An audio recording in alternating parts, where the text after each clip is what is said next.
glace pour une Québécoise aux Jeux olympiques de Milan. La patineuse Laurence Fournier-Baudry, qui compétitionnait, mais pour la France, a remporté l'or avec son partenaire français en danse sur glace.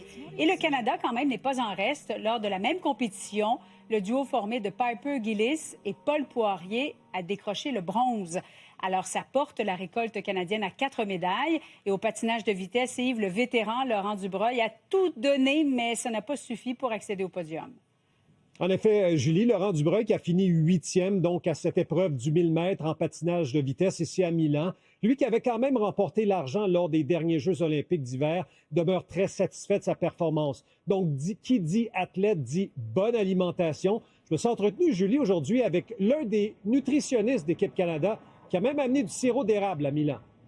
Martin, je suis allé à l'épicerie ce matin, je veux avoir ton opinion. C'est très tape à l'œil quand on entre à l'épicerie, dans les épiceries italiennes.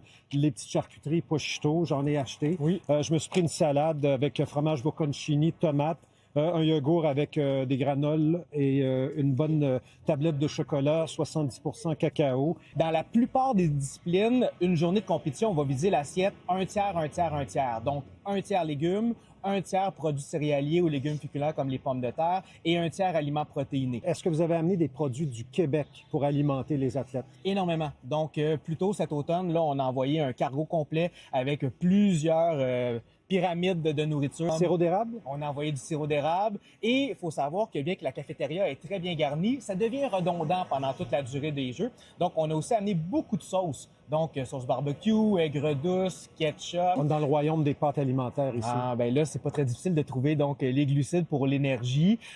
Mais ce qui est plus important encore, c'est que les athlètes mangent ce qu'ils sont habitués de manger. Au Salon des athlètes, au village olympique, on a amené avec nous toutes sortes d'aliments. Puis je vous dirais que le déjeuner classique, là, bol de céréales ou 2 rôtis beurre d'arachide qu'on peut fournir. C'est un peu ce que j'ai mangé ce matin, des œufs brouillés. J'ai évité le bacon en passant. J'avais du fromage dans mon assiette, de la salade de fruits, des rôtis blé entier, beurre d'arachide, un peu de Nutella. Est-ce que c'est trop?